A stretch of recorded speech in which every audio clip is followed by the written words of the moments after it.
Hi everyone, I am Yashika. Welcome back to my channel. ये video series हमने start की है for revision of last 6 months current affairs. तो इसमें हम बहुत ज़्यादा डिटेल में नहीं जा रहे हैं क्योंकि ये रिवीजन वीडियोस हैं और मैं ये होप कर रही हूँ कि आप ऑलरेडी गो थ्रू हो चुके हो करंट अफेयर्स से और यहाँ पे आप रिवीजन कर रहे हो। और अगर आप गो थ्रू नहीं भी हुए हो पिछले 6 महीने के करंट अफेयर्स से तो भी आपको इन वीडियोस से काफ़ी एक अच्छा आइडिया हो जाएगा। You will get pretty good idea about last 6 months current affairs. यहाँ पे हम दिसंबर से लेके मई तक के करंट अफेयर्स डिस्कस कर रहे हैं। तो चलिए स्टार्ट करते हैं। यहाँ पे हम 211 क्वेश्चन से स्टार्ट करें, यानी 210 क्वेश्चंस हम ऑलरेडी डिस्कस कर चुके हैं। एंड ये वीडियोस आपको मेन चैनल पे मिल जाएंगी। You can also check these videos on our playlist है डेली करंट अफेयर्स। वहाँ पे आपको पूरी सभी वीडियोस मिल जाएंगी स्टार्टिंग फ्रॉम क्वेश्चन 1 और यहाँ पे 6 मंथ्स के करंट अफेयर का आपको एक बहुत अच्छा आइडिया हो जाएगा। तो चलिए स्टार्ट करते हैं with the question 211th। Question है, what is the purpose of merchant navy week celebration? Merchant navy week celebrate क्यों किया जाता है? हमारी मेरी टाइम इंडस्ट्री जो है which is a very good contributor to the economy of India, उसको सेलिब्रेट करने के लिए जितने भी लोग उससे जुड़े हुए हैं, कंपनीज एंटिटीज जो उससे जुड़ी हुई हैं, उनको रिकॉग्नाइज करने के लिए ये वीक मनाया जाता है, merchant navy week. Okay, so the answer is to highlight the role of shipping industry in all its aspects. India में बहुत सारे लोग हैं जो मर्चेंट नेवी से जुड़े हुए हैं और इंडिया की मर्चेंट नेवी काफ़ी बड़ी है और हमारी जो शिपिंग इंडस्ट्री है, खासकर देखिए सबसे ज़्यादा ट्रेडिंग के लिए जो है डोर्स ओपन करती है शिपिंग इंडस्ट्री। अगर हम शिपिंग इंडस्ट्री को ही हटा देंगे, बहुत सारी कंट्री से हमारा कॉन्टैक्ट खत्म हो जाएगा। सो एक तरह से इम्पोर्ट एक्सपोर्ट में बहुत ज़्यादा कंट्रीब्यूट करती है शिपिंग इंडस्ट्री। अगला क्वेश्चन लेते हैं। On April 1st 2023 which cities were connected by Vande Bharat express train? Vande Bharat express train से कौन सी सिटीज जो हैं वो रिसेंटली कनेक्ट हुई हैं अप्रैल में? तो ये 2 सिटीज हैं, भोपाल और न्यू दिल्ली।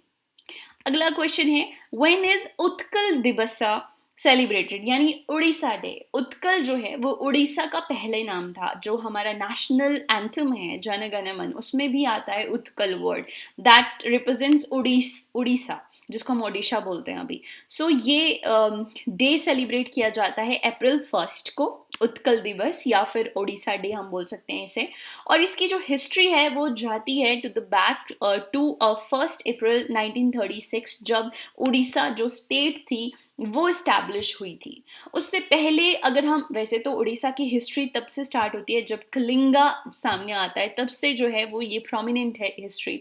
तो उड़ीसा जो एरिया है वो बहुत सारी डिनाइस्टीज, बहुत सारे एंशियंट डिनाइस्टीज हैं जिसने रूल किया है उड़ीसा के ऊपर। लेकिन 1936 के अराउंड जो है ये एक एज अ स्टेट उभर के आया जब ब्रिटिश गवर्नमेंट थी हमारे देश में। तो उड़ीसा का एरिया और बिहार का कुछ एरिया इसमें आया और फिर एक स्टेट बनी प्रॉपर उड़ीसा। तो इसकी फॉर्मेशन डे के दिन जो है वो उत्कल दिवस या उड़ीसा डे मनाया जाता है। अगला क्वेश्चन है, what is the theme of joint commanders conference of all 3 forces held in Bhopal, India?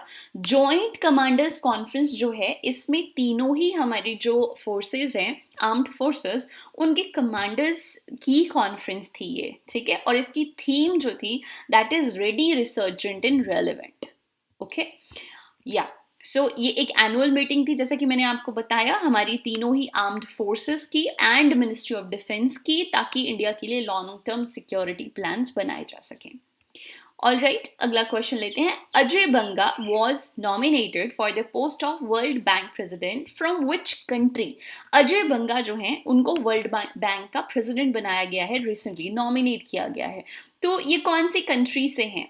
Right, अभी ये बन चुके हैं। तो ये कौन सी कंट्री से हैं? ये यूएसए से हैं। ओके, अजय बंगा जो हैं वो यूएसए से हैं और ये इंडियन अमेरिकन हैं, जैसा कि इनका नाम से ही पता चल रहा है। अब ये यूएसए कंट्री से हैं तो 100% इनका जो रूट है वो एशियन है, नाम से ही पता चल रहा है अजय बंगा। तो ये इंडियन अमेरिकन है और ये पहले इंडियन अमेरिकन ऐसे होंगे जो कि वर्ल्ड बैंक के प्रेसिडेंट बनेंगे। वर्ल्ड बैंक और आईएमएफ दो ट्विन कंपनीज ऑर्गेनाइजेशंस हैं, जो कि वर्ल्ड बैंक जो है ये डेवलपमेंट का काम करती है, और आईएमएफ जो है वो फाइनेंशियल मैटर्स में जो है वो देश कंट्रीज को हेल्प करती है, राइट। चलिए, तो देखिए ये फर्स्ट इंडो अमेरिकन है अजय बंगा, जो कि प्रेसिडेंट बने वर्ल्ड बैंक के। अगला क्वेश्चन है, what is the PNGRB. PNGRB क्या है? ये पेट्रोलियम से जुड़ा हुआ है। It is the petroleum and natural gas regulatory board. Okay, PNGRB क्या है? Petroleum and natural gas regulatory board. और ये बोर्ड जो है वो एक एक्ट से बनाया गया था, यानी ये एक स्टैट्यूटरी बॉडी है।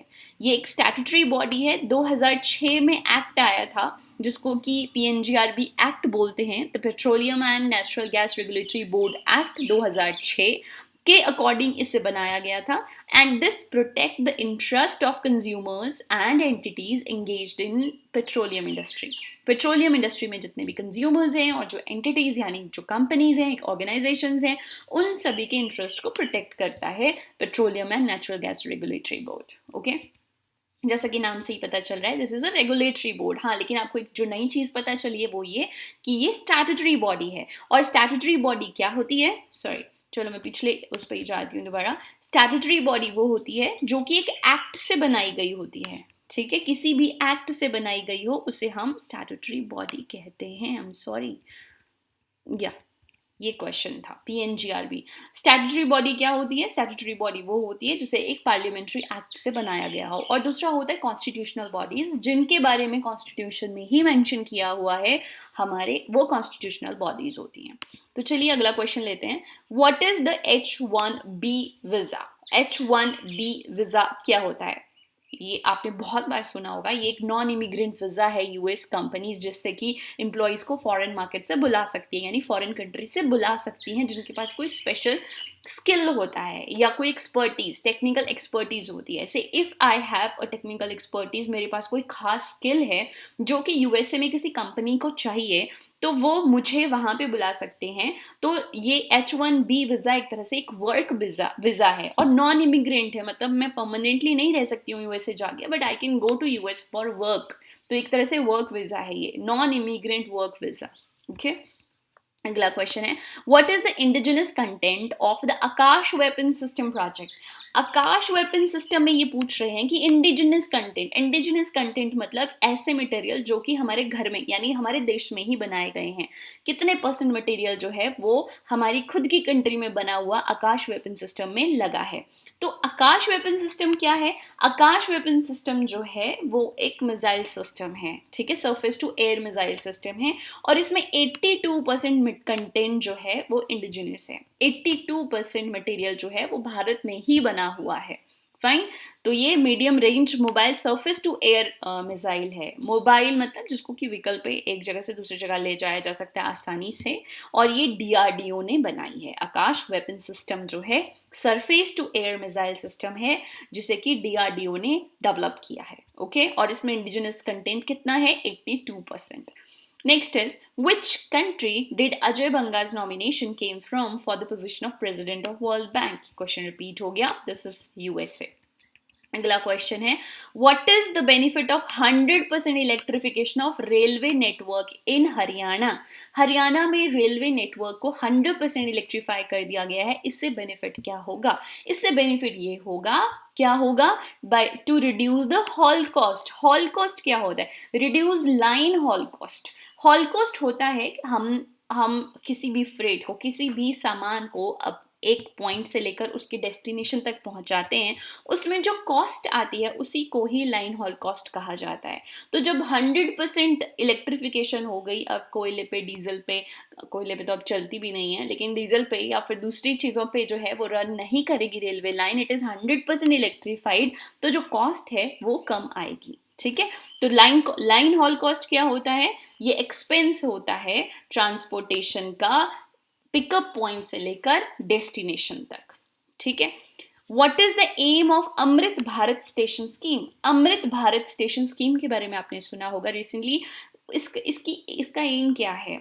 तो इसका एम है to develop railway station with a long term approach. Railway station को डेवलप करना लॉन्ग टर्म अप्रोच को लेकर, यानी एक रेलवे स्टेशन को सस्टेनेबल बनाना, वहाँ पे बहुत सारी, वहाँ से मार्केट से लेकर हर एक चीज़, लोकल लोगों को वहाँ पे मर्चेंट के लिए स्पेस देना, हैंडीक्राफ्ट्स को देना, एक मार्केट को डेवलप करना और एक लॉन्ग टर्म अप्रोच को लेकर रेलवे स्टेशन को डेवलप करना, यही स्कीम है Amrit Bharat station scheme. Okay, next is what is new India literacy programme. New India literacy programme क्या है, जो कि अभी न्यूज़ में रहा है।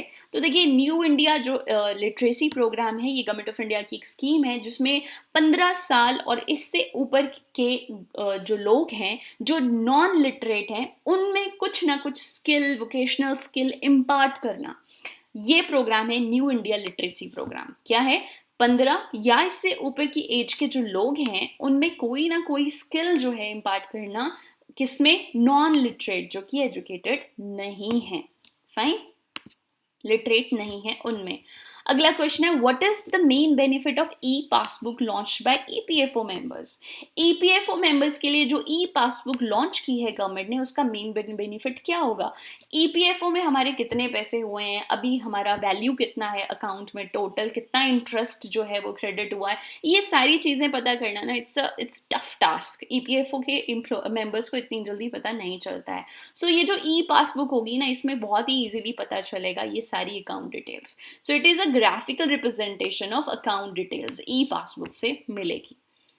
ओके, अगला है, what is the objective of स्वच्छ मशाल मार्च अंडर द स्वच्छोत्सव 2023 कैंपेन। जो स्वच्छोत्सव है, उसमें स्वच्छ मशाल मार्च हुई थी अभी रिसेंटली, और उसमें विमेन ने पार्टिसिपेट किया था स्पेसिफिकली। तो वो थी ताकि अवेयरनेस, गार्बेज फ्री सिटी के बारे में अवेयरनेस फैलाने के लिए, और इसमें बढ़ चढ़ के खासकर औरतों ने हिस्सा लिया था। So it is to spread awareness about the idea of garbage free city. किस तरह से गार्बेज फ्री सिटी बनेगी हमारी, यह होनी चाहिए, ठीक है। बहुत सारी विमेन चेंज मेकर्स ने इसमें पार्टिसिपेट किया था, और ये मार्च में हुआ था 28 से 31 मार्च तक, स्वच्छ मशाल मार्च। अगला क्वेश्चन है, what is the consequence of not linking Aadhaar to PAN by 1st July 2023? 1 जुलाई तक जिसने अपने आधार को पैन से या पैन को आधार से कनेक्ट नहीं किया, उसके कॉन्सिक्वेंसेस क्या है? कॉन्सिक्वेंसेस ये हैं कि उनको रिफंड नहीं मिलेगा, यानी सिंपल शब्दों में कहें तो वो टैक्स रिटर्न फाइल नहीं कर सकते। It will be, they can't, it will be difficult for them, later उनको पेनल्टी के साथ पैन को आधार से जोड़ना पड़ेगा, और अगर वो नहीं जोड़ेंगे तो वो अपना टैक्स रिटर्न फाइल नहीं करते। और टैक्स रिटर्न तो आप समझते हो कि जो टैक्स आपका डिडक्ट हो जाता है, खासकर टीडीएस डिडक्ट हो जाता है एम्प्लॉयज़ का। जो कंपनीज जब आपको सैलरी देती हैं तो कुछ टैक्स काट के सैलरी देते हैं, और लाइबिलिटी कंपनीज जो हैं उनको ये करना होता है, टीडीएस काटना जो है वो उनकी रिस्पॉन्सिबिलिटी होती है, वो आपको सैलरी टैक्स काट के देते हैं। जब आपको सैलरी रिसीव होती है तो आपकी ऑलरेडी डिडक्शन हुई होती है, एंड लेटर ऑन आप अपनी सेविंग्स दिखाकर जो है वो उसमें टैक्स रिटर्न फाइल करते हो। तो अगर आपका आधार पैन से जुड़ा नहीं है, यानी आपका पैन आधार से जुड़ा हुआ नहीं है, तो आप टैक्स रिटर्न फाइल नहीं कर सकते हो। So these were the current affairs जो हमने आज डिस्कस किए। एक बार मैं क्विकली आपको बता देती हूँ, रिविजन का रिविजन जो कि हम हर रोज करते हैं। What is the purpose of merchant navy week? Merchant navy week जिसमें हाईलाइट किया जाता है शिपिंग इंडस्ट्री का role. Which city were connected by Vande Bharat? ये हैं भोपाल और न्यू दिल्ली। उत्कल दिवस कब सेलिब्रेट किया जाता है? 1 अप्रैल को, जब उड़ीसा बना था। And what is the theme of the joint commanders conference? ये थीम थी ready, resurgent and relevant. And Ajay Banga, जिनको की प्रेसिडेंट नॉमिनेट किया है वर्ल्ड बैंक का, वो यूएसए से हैं, इंडियन अमेरिकन है और फर्स्ट इंडियन अमेरिकन है इस पोजीशन पे जाने वाले। पीएनजीआरबी की फुल फॉर्म है the petroleum and natural gas regulatory board. अगला क्वेश्चन था, H1B वीजा जो है वो एक नॉन इमिग्रेंट वर्क वीजा होता है to US, and indigenous content of Akash weapon system is 82%। और अजय बंगा, ये क्वेश्चन रिपीट था। 100% इलेक्ट्रिफिकेशन होने से रेलवे लाइन की हमारी लाइन हॉल कॉस्ट जो है वो कम होती है। और अमृत भारत स्टेशन स्कीम की का जो एम है, that is to develop a station for long with a long term approach. And new India literacy program में हम 15 साल और उससे ऊपर के जितने लोग हैं नॉन लिटरेट, उनमें एक स्पेशल स्किल इम्पार्ट करने का ये प्रोग्राम है। And main benefit of E passbook for EPFO is कि उनको पूरी डिटेल्ड जो है वो अपने अकाउंट का इलेबोरेट डिटेल जो है वो इसमें मिलेगी। एंड स्वच्छ मशाल मार्च जो है ये थी to spread the awareness about the garbage free city, ठीक है। And then last is what is the consequence of not linking Aadhaar to PAN. अगर नहीं किया तो फिर आप टैक्स रिटर्न फाइल नहीं कर सकते हो। सो दैट इज इट, ये आज के करंट अफेयर्स थे। अगेन हम इसमें रिविजन कर रहे हैं और आपका बहुत अच्छा रिविजन जो है वो 6 मंथ्स के करंट अफेयर का हो जाएगा। और वैसे भी एक दिन में देयर इज अ लिमिट कि आप कितने करंट अफेयर्स याद रख सकते हो। हम with in a month approx 6 महीने के करंट अफेयर्स कवर कर लेंगे और उसके बाद दिसंबर टू मई हम करंट अफेयर्स कवर कर रहे हैं। एंड सून आफ्टर दैट एक बार ये कवर हो जाए फिर हम जून मंथ के और फिर जुलाई मंथ के करंट अफेयर्स भी इसमें ऐड कर देंगे। तो बहुत जल्दी आपके 7-8 मंथ्स के करंट अफेयर्स जो हैं वो कवर हो जाएंगे। So thank you so much. Stay tuned. Stay tuned. I'll see you in next video. Thank you.